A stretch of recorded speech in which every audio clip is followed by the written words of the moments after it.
Assalamualaikum warahmatullahi wabarakatuh. Innal hamdalillah nahmaduhu wa nasta'inuhu wa nastaghfiruh wa na'udzu billahi min shururi anfusina wa sayyiati a'malina. May yahdihillahu fala mudhillalah wa may yudlil fala hadiyalah. Asyhadu an la ilaha illallah wahdahu la syarikalah wa asyhadu anna Muhammadan abduhu wa rasuluh. Allahumma shalli wa sallim ala nabiyyina Muhammadin wa ala alihi wa sahbihi ajmain. Bapak-bapak, ibu-ibu, jamaah yang dirahmati Allah Subhanahu wa taala, puji syukur kita panjatkan kehadirat Allah Subhanahu wa taala yang masih memberikan kita karunia iman dan Islam dan karunia-karunia lain yang tidak terhitung jumlahnya. Di antaranya adalah kesehatan, sehingga kita bisa hadir dalam majlis yang insya Allah memberikan keberkahan dan manfaat untuk kita semua, sehingga sepulang dari majlis ini nanti kita bisa mengamalkan apa yang kita dengar, apa yang kita pahami. Kemudian salawat dan salam tercurah kepada Nabiullah Muhammad sallallahu alaihi wasallam dan kepada seluruh keluarga beliau, kepada para sahabat, tabi'in, tabi'ut tabi'in, serta umat beliau hingga akhir zaman. Jamaah yang dirahmati Allah, tema pada malam hari ini adalah tema yang ke-23 dari kitab yang kita baca, yaitu tentang sebuah perjalanan kisah hidup seorang pemuda luar biasa, seorang pemuda yang dia disebut adalah pemuda terganteng, pemuda yang terbaik, terapi, terwangi, pemuda yang sangat dicintai oleh kaumnya, dan pemuda ini juga tentu sangat dicintai oleh Rasulullah sallallahu alaihi wasallam. Beliau adalah sahabat mulia bernama Mus'ab bin Umair radhiyallahu anhu. Jamaah yang rahmati Allah, membaca kisah perjalanan para salafus saleh, orang-orang terdahulu, adalah supaya kita semakin mantap dengan ajaran yang dibawa oleh Nabi Muhammad ini. Mereka bukan hanya mengorbankan hartanya, bukan hanya mengorbankan waktu tenaganya, tapi tidak sedikit di antara mereka yang mengorbankan nyawanya supaya ajaran sampai kepada seluruh manusia. Seorang Mus'ab bin Umair adalah seorang pemuda yang sangat-sangat mapan. Dia keturunan dari orang kaya, orang terhormat, orang yang termulia di kaumnya. Dan beliau ini adalah orang yang sangat diidam-idamkan oleh siapapun wanita yang melihatnya menjadi suami mereka. Namun karena kecintaan beliau terhadap Islam, beliau tinggalkan semuanya itu. Beliau tinggalkan segala kenikmatan, kemewahan dunianya untuk mencari ridha Allah Subhanahu wa taala. Bahkan seorang Mus'ab bin Umair ini termasuk orang yang awal-awal masuk Islam, di mana saat itu dakwah Rasulullah dalam metode sirri atau sembunyi-sembunyi. Artinya belum banyak orang masuk Islam saat itu. Beliau masuk di awal-awal 3 tahun pertama Rasulullah berdakwah, di mana 3 tahun awal berdakwah itu secara sirri, sembunyi-sembunyi. Artinya andaikan dia akhir-akhir masuk Islam pun mungkin tidak masalah. Tapi rasa penasaran beliau dengan seorang manusia yang terus-menerus dipergunjingkan oleh kaumnya, yang manusia ini atau orang ini mengaku sebagai seorang nabi, maka beliau kemudian mendatangi dakwah Rasulullah sallallahu alaihi wasallam yang saat itu berada di rumahnya Al-Arqam. Ya, sehingga rumahnya Al-Arqam ini disebut sebagai Darul Arqam. Ya, jadi dakwah Rasulullah pada awal-awalnya adalah sembunyi-sembunyi di Darul Arqam, rumahnya Al-Arqam. Maka Mus'ab ini dia masuk Islam bukan diseru oleh Rasulullah, tapi bahkan dia menyambut, mencari dengan sendirinya. Jadi Masya Allah ya, hidayah itu kadangkala bisa jadi kita datang ke seseorang, kita sampaikan kebenaran ajaran agama kita, kemudian Allah turunkan hidayah. Atau seperti ya, kita mengundang seorang ustadz, kemudian memanggil banyak jamaah, kemudian jamaah mendapatkan hidayah di situ. Tapi ini luar biasa Mus'ab ini. Dia tidak diundang oleh Rasulullah, ya. Dia tidak didatangi oleh Rasulullah. Tapi dia sendirilah yang mendatangi Rasulullah untuk mencari tahu apa itu Islam, apa ajaran yang dibawa oleh Muhammad ini. Jamaah yang dirahmati Allah, Mus'ab bin Umair ini bernama lengkap Mus'ab bin Umair bin Hisham al-Badri al-Qurshi al-Abdari. Ya, kalau kita mengingat kalimat Hisham, berarti ini beliau kalau bahasa orang Jogja ini berasal dari darah biru. Ya, karena ini adalah ya, keturunan orang yang mulia di suku Quraisy. Ya. Kemudian Mus'ab ini masuk Islam adalah ketika dia mendengarkan ceramah Rasulullah di Darul Arqam bin Abil Arqam. Saat itu beliau mendengar ceramah Rasulullah Sallallahu Alaihi Wasallam dan langsung membenarkan dan langsung bersyahadat. Kemudian sekeluar beliau dari rumahnya Al-Arqam ini, tentu kemudian beliau merahasiakan Islamnya. Kenapa? Bukan karena takut kaumnya, ya, bukan karena takut kaumnya, karena dia orang terpandang, orang yang sangat dimuliakan oleh kaumnya. Enggak ada kaumnya yang berani mengganggu si Mus'ab bin Umair. Ini pemuda luar biasa, ya. Mungkin kalau bahasa sekarang ini pangeran atau anaknya sultan, begitu ya. Tidak ada orang anaknya sultan mau dia kemana-mana, nggak ada orang yang mau ganggu. Tapi dia merahasiakan keislamannya karena takut terhadap ibunya. Jamaah yang dirahmati Allah, Mus'ab ini adalah anak yang sangat dimanjakan oleh ibunya. Beliau khawatir kalau ibunya mengetahui keislamannya, maka dia khawatir ibunya nanti akan marah, akan kecewa. Jadi bayangkan Bapak Ibu, seorang pemuda yang sangat dicintai oleh ibunya, sampai Mus'ab ini sampai disisiri, sampai diberi pakaian yang terbaik oleh ibunya, sampai diberikan uang saku yang tidak bata, sampai diberikan minyak wangi yang termahal.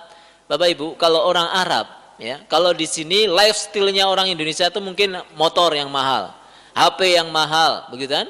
Atau mobil yang mahal, rumah yang mewah, gitu. Tapi kalau orang Arab dari dulu sampai sekarang, kebanggaan mereka itu bukan HP yang mahal. Biasa orang Arab bawa HP merek-merek yang mahal-mahal biasa.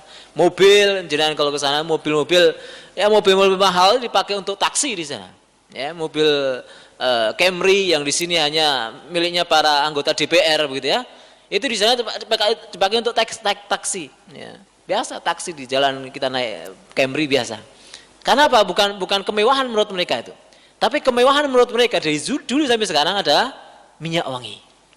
Ya, jadi kalau misalnya ketemu begini, kemudian langsung ya, mereka itu, wah minyak wangimu larang.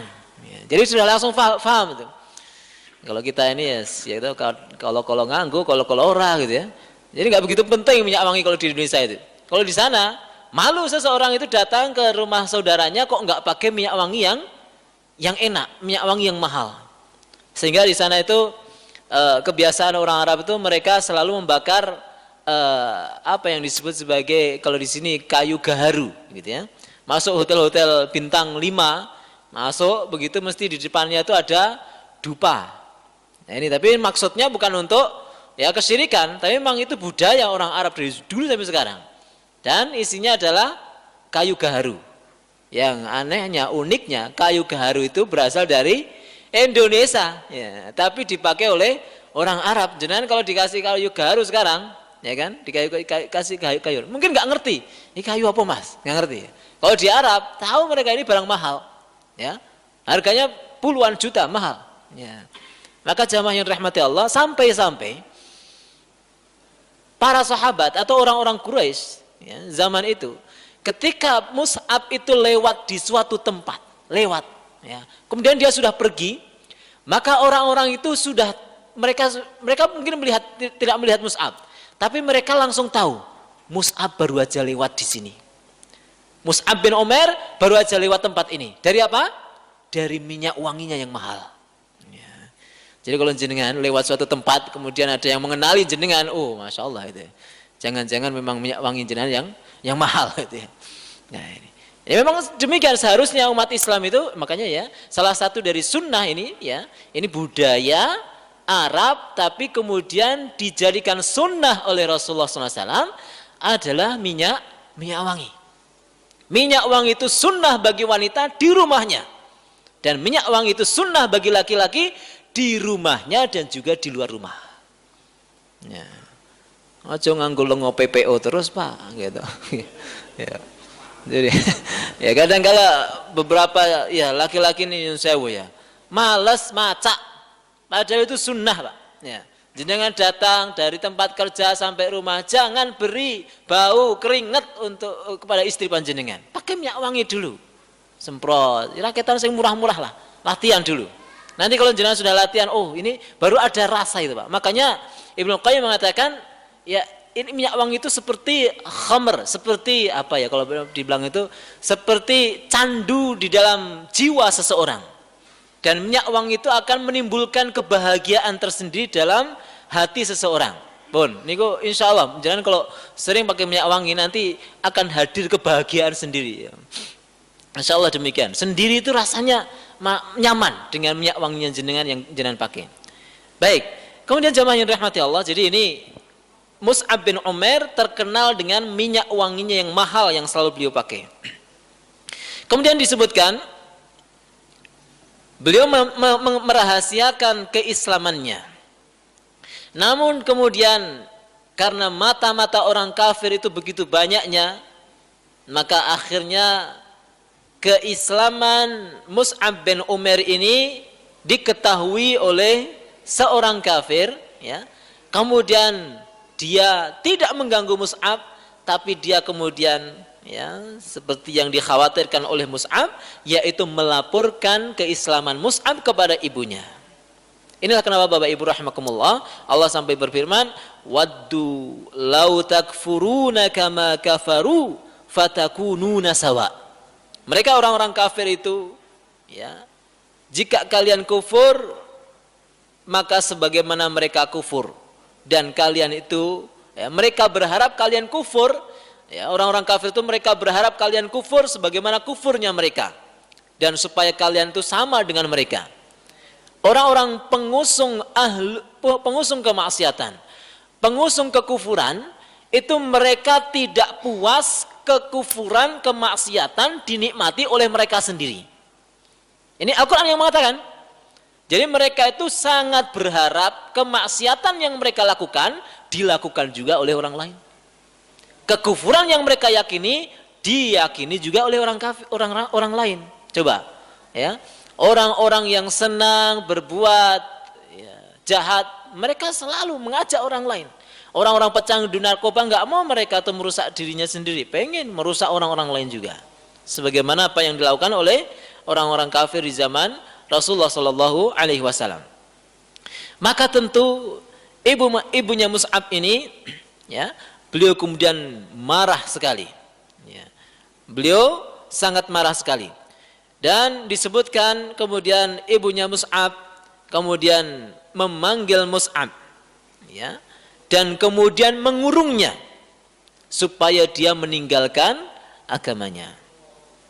Kemudian menyiksanya, mengambil semua pakaian-pakaiannya yang baik, kemudian mengambil seluruh fasilitas, ya, fasilitas yang sebelumnya diberikan kepada anaknya ini. Ibunya Mus'ab ini sampai mengurungnya, dan kemudian atas izin Allah suatu saat kemudian Mus'ab ini berhasil melarikan diri, dan kemudian disebutkan beliau hijrah ke Al-Habasyah atau saat ini kita kenal dengan negara Ethiopia. Ini salah satu juga kita sebut karena apa? Para sahabat yang mereka itu hijrah, mereka itu memiliki kedudukan lebih daripada sahabat yang tidak hijrah. Dan disebutkan bahwa Mus'ab ini adalah orang yang hijrah ke Ethiopia dan juga hijrah ke Madinah. Mulianya luar biasa. Beliau sampai 2 tempat yang disuruh Rasulullah untuk hijrah ke sana, beliau semuanya kunjungi. Mus'ab bin Umair, beliau kemudian disebutkan oleh Rasulullah SAW adalah pemuda yang diutus oleh Rasulullah SAW menjadi duta untuk berdakwah ke kota Madinah. Jadi kalau kita mau cerita tentang kemuliaan kota Madinah dengan penduduknya, maka kita jangan sampai lupa dengan seorang pemuda bernama Mus'ab bin Umair. Kalau kita sekarang begitu nikmatnya beribadah di kota Madinah, kita menjumpai penduduk Madinah yang begitu lembutnya, begitu luar biasanya, itu adalah jasanya Mus'ab bin Umair. Beliaulah yang mengislamkan, beliaulah yang benar-benar menjadikan penduduk kota Madinah itu menjadi muslim. Bahkan disebutkan beliau adalah orang yang pertama kali melaksanakan sholat Jumat di kota Madinah. Rasulullah SAW melihat nih Mus'ab bin Umair mampu untuk berdakwah. Beliau pengajian terus di Darul Arqam. Rasulullah sudah memberikan pelajaran-pelajaran penting kepada beliau. Maka kemudian beliau mengutus Mus'ab bin Umair untuk berdakwah ke kota Madinah. Inilah yang kenapa beliau dikenal sebagai dutanya Islam. Ya, salah satu dari panggilannya si Mus'ab ini adalah duta Islam. Karena beliaulah yang diutus Rasulullah untuk berdakwah ke kota Madinah. Kemudian beliau sampai di kota Madinah, beliau berdakwah di rumah ya, ada seorang penduduk bernama As'ad bin Zararah. Dan dialah yang pertama kali melaksanakan sholat Jumat di kota Madinah. Dan masuk Islam dari tangannya si Mus'ab bin Umair ini, seorang sahabat mulia bernama Usaid bin Khudair dan Sa'ad bin Mu'ad. Dan jenengan tahu 2 orang ini, Usaid bin Khudair dan Sa'ad bin Mu'ad, ini adalah sayyid kaum, kepala suku dari kaumnya. Dahsyatnya Mus'ab bin Umair itu dakwah bukan cuma orang-orang bawahan, Pak, langsung presidennya, Pak. Ya, yang dipegang itu kepalanya dulu. Dimana memang zaman dahulu dan mungkin juga sampai sekarang, bahwa suku ya itu biasanya tunduk dengan kepalanya. Kalau kemarin mungkin baru saja di masjid kita ini didatangi oleh Ustadz Abdullah Garamatan gitu ya, dari Papua ya, yang berdakwah ke sana. Beliau berhasil katanya sampai mengislamkan puluhan ribu atau ratusan ribu Allah ya suku di sana, itu dengan cara adalah memegang kepalanya dulu, kepala sukunya dulu. Kepala sukunya masuk Islam, buntutnya melebu Islam semua. Ini sebagaimana yang dilakukan oleh Mus'ab bin Umair. Beliau berhasil mengislamkan Usaid bin Khudair dan Sa'ad bin Mu'ad. Dan inilah 2 orang inilah yang benar berpengaruh terhadap keislaman dari penduduk kota Madinah. Orang-orang mulia yang harusnya kita hafalkan dan kita teladani ya, sepak terjang mereka dalam berdakwah. Dan Bapak Ibu, dakwah itu enggak mudah ya, dakwah itu enggak mudah. Apalagi Mus'ab ini orang yang masih muda. Apalagi ya dari zaman dulu sampai sekarang, kalau penceramah itu masih muda, itu kan kadangkala itu masih disepelekke, gitu kan. Ustadz kok nom, kiai kok nom, gitu kan. Bocah wingi sore ya. Kayak gitu mungkin dari dulu sampai sekarang seperti itu. Ya. Ada seorang mungkin anak umur 15 tahun, jadi imam tetap di suatu masjid misalnya. Mesti banyak ribut kok jamaahnya. Meskipun dia mungkin agamanya lebih bagus, bacaan Al-Qur'annya lebih bagus, tapi banyak orang yang mungkin ya belum memiliki iman yang kuat, mereka masih belum berterima karena memang fitrahnya manusia itu tidak biasa didakwahi oleh anak anak-anak muda. Namun insya Allah alhamdulillah kita syukuri di zaman sekarang ya banyak orang-orang tua yang masih mau, yang sudah mau belajar dengan yang masih muda atau yang lebih muda daripada mereka. Kemudian jamaah yang dirahmati Allah, kemuliaan Mus'ab bin Umair yang lain adalah ketika beliau mengikuti dua peperangan yang mulia di dalam agama kita ini. Yang pertama adalah beliau mengikuti perang Badar. Makanya salah satu namanya beliau adalah Al-Badari. Jadi kalau panjenengan membaca sebuah nama sahabat, kemudian di ujungnya ada kalimat Al-Badri, ya, maka maksudnya itu adalah seorang sahabat yang dia ikut di perang Badar. Kenapa kok sampai para perawi hadis memasukkan kalimat Al-Badri di dalam nama tersebut? Karena memang Rasulullah sudah memuliakan mereka. Sampai-sampai cara Rasulullah memuliakan orang-orang yang pernah ikut perang Badar, sepulang dari perang Badar Rasulullah mengatakan apa? Berlakulah sekehendak kalian. Sungguh kalian itu masuk surga, bahasanya seperti itu. Sak karepmu. Paribasan turu sak karepmu, kowe mlebu surga. Itu Ahlul Badar, Pak. Tapi nggak ada. Kemudian para sahabat turu nggak ada. Ya, karena Rasulullah melihat keimanan mereka luar biasa. Ya, sehingga Rasulullah sampai mengatakan seperti itu. Ini adalah orang-orang mulia. Di antaranya adalah Mus'ab bin Umair. Kemudian di antaranya adalah beliau juga mengikuti perang yang kedua yang begitu dahsyat, yaitu perang Uhud. Perang Uhud inilah perang yang habis-habisan. Luar biasa, Pak. Perang Badar juga perang habis-habisan. Bagaimana sampai Rasulullah mengatakan apa? Doanya di tengah perang Badar sampai mengatakan, "Ya Allah, seandainya Engkau tidak menangkan kami, maka tidak ada orang yang menyembahmu di muka bumi ini." Wah, ngeri itu, doa yang luar biasa itu Rasulullah itu. Kalau enggak Engkau menangkan peperangan ini, maka tidak ada lagi orang yang menyembah di muka bumi ini. Tidak ada yang menyembahmu di muka bumi ini. Kemudian Allah menangkan. Dan kita memang tahu bahwa perang Badar ini sangat timpang kekuatan kaum muslimin dengan orang-orang musyrikin. Kemarin kita cerita perang Hunain, ya, bagaimana kaum muslimin mereka ujub dengan jumlahnya yang begitu banyak, 12.000, Pak. Kaum muslimin saat itu jumlah yang sangat dahsyat, ya, melawan kaum musyrikin, tapi Allah timpakan kekalahan supaya kaum muslimin tidak ujub dengan jumlah. Sementara Allah SWT memenangkan perang Badar yang hanya diikuti oleh kaum mukminin yang begitu sedikitnya dibanding dengan kaum kafirin yang 3 kali lipat jumlahnya.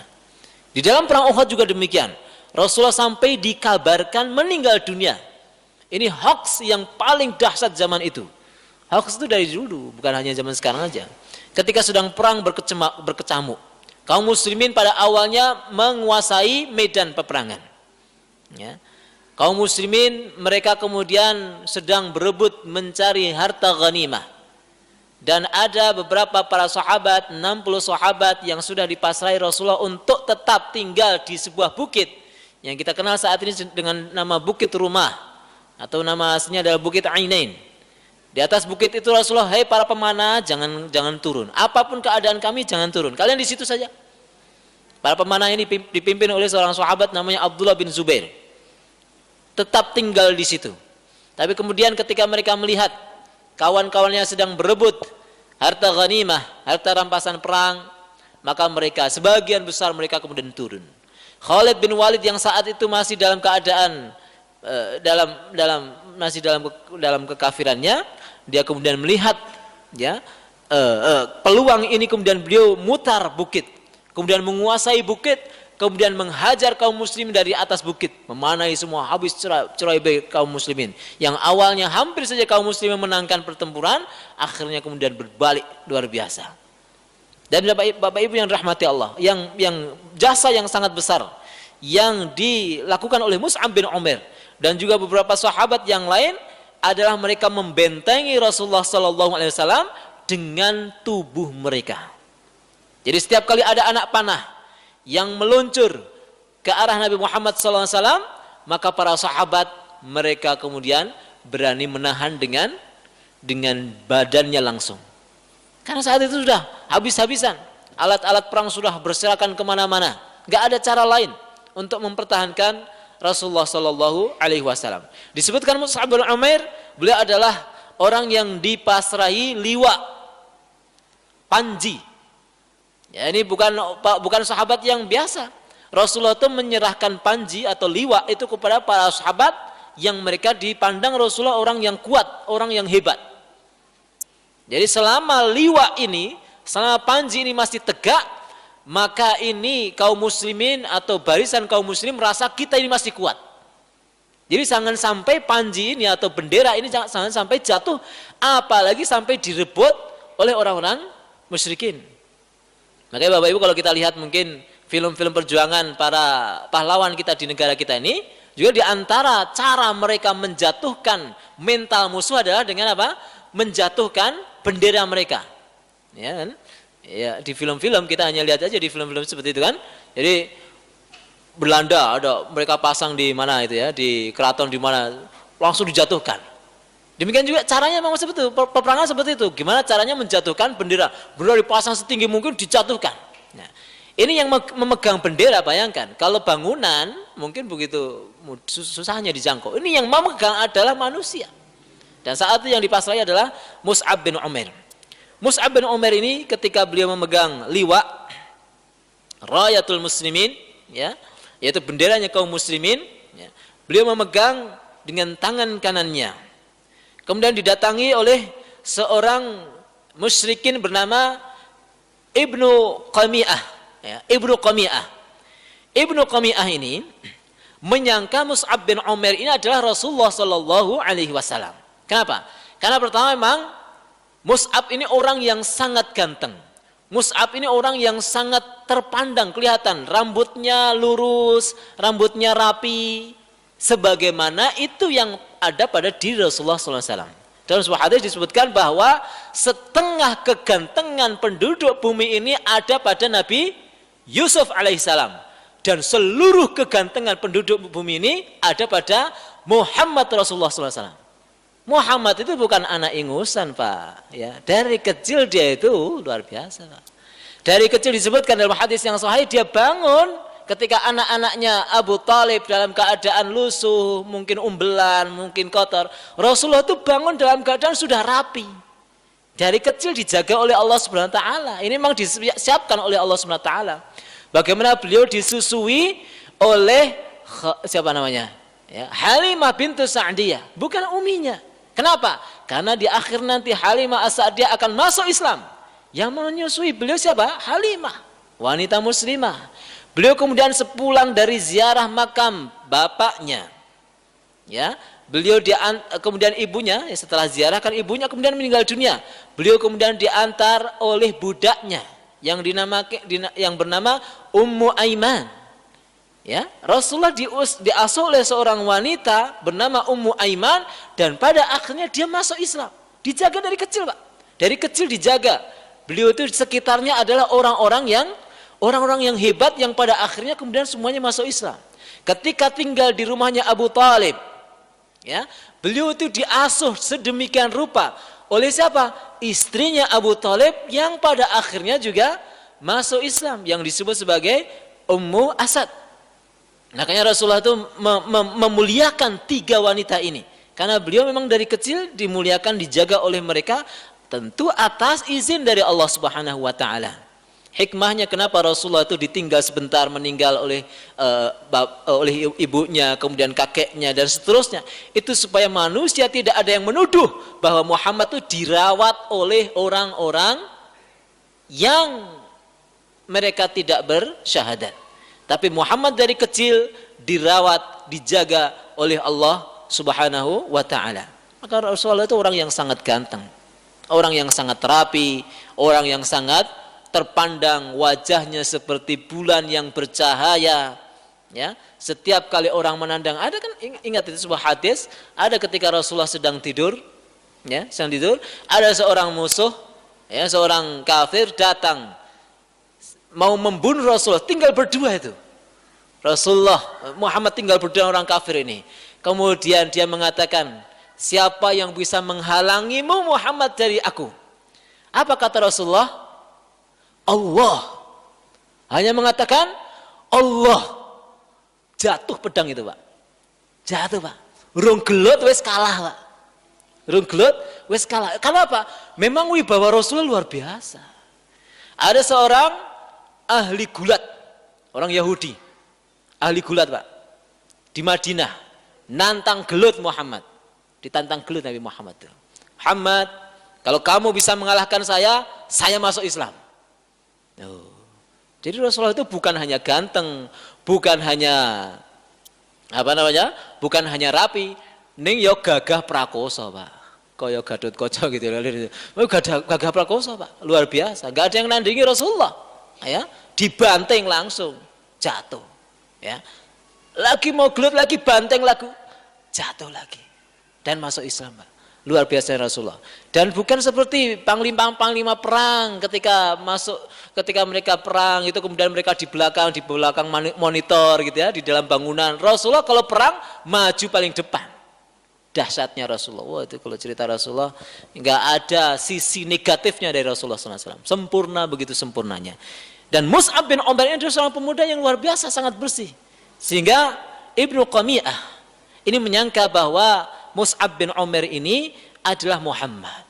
Di satu sisi dia memegang bendera dan memang mukanya, fisiknya seperti Muhammad Rasulullah SAW. Maka kemudian dipotong tangan kanannya. Kemudian ketika liwa itu mau jatuh, diambil sama si Mus'ab dengan tangan kirinya. Terus Ibnu Qami'ah langsung melawan terus, langsung dipotong tangan kirinya. Kemudian Mus'ab bin Umair tidak terima, kemudian terus liwa ini didekap dengan dua tangannya yang sudah terpotong di depan dadanya. Ya. Baru kemudian dipenggalah si Mus'ab bin Umair oleh si Ibnu Qami'ah ini. Dan dia begitu bangganya telah membunuh Mus'ab bin Umair, disangkanya dia sudah membunuh Muhammad. Kemudian liwa itu diambil Rasulullah SAW, kemudian diserahkan kepada Ali bin Abi Thalib.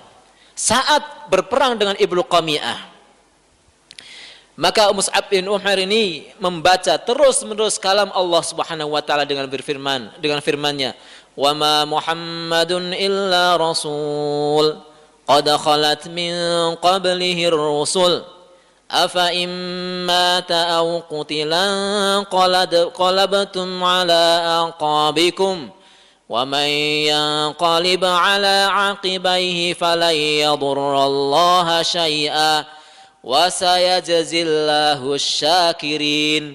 Dibaca terus sama si Mus'ab. Apa artinya? Tidaklah Muhammad itu adalah seorang rasul. Telah berlalu rasul-rasul sebelum beliau. Jika dia mati atau dia terbunuh, kemudian kalian kembali ke belakang kalian, maksudnya kalian kembali kepada kekufuran kalian, maka siapa yang qalib ala aqibahi, siapa yang kembali kepada kebelakangnya, fala yadurrallaha syai'a, maka dia tidak akan memberikan bahaya sedikit pun kepada Allah, dan Allah akan memberikan ganjaran kepada orang-orang yang bersyukur. Dan ayat ini jugalah yang dibaca oleh Abu Bakar As-Siddiq ketika Umar bin Khattab keluar dari rumahnya dan berkata setelah Rasulullah SAW meninggal dunia, Umar bin Khattab keluar dari rumahnya dan mengatakan, siapa yang mengatakan Muhammad mati akan aku bunuh. Bagaimana kecintaan Umar bin Khattab sama Muhammad. Siapa yang bilang Muhammad mati akan aku bunuh dia. Diam semua para sahabat. Semua sahabat nggak ada yang berani ngomong. Pateni Umar bin Khattab, bahaya ini. Orang sedang emosi Pak. Datanglah Abu Bakar As-Siddiq membacakan ayat ini. Ya. Dengan berkata, barang siapa yang menyembah barang siapa yang menyembah Muhammad, maka sungguh Muhammad telah meninggal dunia. Dan barang siapa yang menyembah Allah, maka Allah akan abadi hidup selama-lamanya. Jatuh pedang Umar bin Khattab dan menangis di depan Abu Bakar As-Siddiq. Umar bin Khattab itu juga jangan digambarkan orang yang bengis Pak, dia juga bisa nangis. Beliau itu orang yang sangat mellow Pak, orang yang sangat lembut juga. Beliau keras terhadap orang-orang kafir, tapi lembut ketika beliau beribadah, berdoa, melaksanakan sholat di depan Allah SWT. Jamaah yang dirahmati Allah. Kemudian disebutkan setelah itu ketika Mus'ab bin Umair menjadi syahid, maka Rasulullah SAW mendatangi jenazahnya Mus'ab bin Umair ini dengan membacakan sebuah ayat, minal mu'minina rijalun sadaqu ma'ahadullah alaih faminhum man qada nahbahu wa minhum man yantawir wa ma baddalu tabdila. Di antara orang-orang mukmin ada orang-orang yang mereka membenarkan apa yang Allah janjikan atas mereka. Di antara mereka ada yang telah menunaikan ya janjinya, dan di antara mereka ada yang masih menunggu, dan mereka tidak mengganti agama mereka. Quran surat Al-Ahzab ayat 23. Rasulullah membacakan ayat ini tentu berkaitan dengan kematiannya Mus'ab bin Umair. Pelajaran dari kisah perjuangan Mus'ab bin Umair, bahwa ketika seseorang itu menyambut hidayatul Islam, tidak selama-lamanya kemudian dia hidup dalam keadaan bahagia, senang, semuanya kemudian dimuliakan. Bisa jadi setelah dia bertaubat, dia meninggalkan kemaksiatannya, dia meninggalkan kekufurannya, maka kemudian Allah berikan ujian kekurangan-kekurangan di dalam hidupnya. Kadang-kala ada beberapa kawan-kawan yang mereka hijrah meninggalkan mencari nafkah yang haram, mereka meninggalkan riba, kemudian mereka jualan. Yang sebelumnya mungkin rumahnya mewah, kemudian menjadi rumah yang biasa-biasa. Yang sebelumnya memiliki mobil yang banyak, kemudian dia hanya memiliki sepeda. Yang sebelumnya orang begitu mengeluh-elukannya, kemudian setelah itu dia terhina. Wajar, Pak. Mus'ab bin Umair demikian. Disebutkan setelah Mus'ab bin Umair meninggal dunia, kain yang menutup tubuhnya ya tidak cukup dipakai untuk kafan. Ketika ditarik ke atas untuk menutup wajahnya, maka kakinya kelihatan. Ketika ditarik ke bawah, maka wajahnya atau kepalanya kelihatan. Sehingga Rasulullah memerintahkan ya untuk menutupi tubuhnya dengan menambah rumput, karena saking kecilnya atau saking sedikitnya kain yang menutup tubuhnya. Mus'ab bin Umair mengajari kita semua tentang bahwa hidayah Islam itu sangat mahal. Dan jangan menagih Allah Subhanahu wa taala di dunia ini. Sungguh walal akhiratu khairul laka minal ula. Sungguh akhirat itu lebih baik bagimu daripada dunia ini. Ada beberapa kawan kadangkala mereka meninggalkan pekerjaan yang haram, masuk mendapatkan pekerjaan yang halal, kemudian beberapa saat tidak tahan karena tuntutan hidupnya yang sudah begitu banyaknya. Belum lagi cibiran dari istrinya, dari mertuanya, dari tetangganya. Lah kowe iki mbiyen wis penak-penak to lele. Kok saiki malah kaya ngene. Berat, Pak, ujian. Ya. Ada seseorang yang hijrah dari tempat yang buruk ke tempat yang baik. Ternyata di tempat baik itu tidak begitu menguntungkan kehidupannya. Sebelumnya dia sudah enak begitu ya, dimuliakan oleh tetangganya dan sebagainya. Kemudian Allah berikan ujian, sabar. Sabar, karena hidup ini tidak ada kecuali adalah untuk bersabar. Bukankah di surga nanti, ketika seseorang akan masuk surga, maka akan disambut oleh malaikat dengan sebuah kalimat. Ingat kalimat ini, disebutkan dalam Al-Quran. Kalimat malaikat, para penjaga surga, kepada orang-orang yang akan masuk surga dengan mengatakan, Salamun alaikum bima sabartum. Fani'ma uqbadar. Keselamatan atas kalian, keselamatan atas kalian atas kesabaran kalian. Maka sungguh ini adalah tempat yang ternikmat yang kalian dapatkan. Sabar, Pak. Sabar ketika kita meninggalkan kemusyrikan, ketika kita meninggalkan kebid'ahan, dicap sebagai radikal, dicap sebagai garis keras, dicap sebagai aliran sesat. Sabar. Sabar. Karena apa? Karena kita ingin memurnikan agama ini sesuai apa yang diwariskan oleh Rasulullah sallallahu alaihi wasallam. Kalau kita dimuliakan terus-menerus orang-orang sekitar kita, ke sana di alam, ke sini di alam, dipuji, disanjung, dimuliakan. Jangan-jangan, Pak, justru malah keliru jalan kita.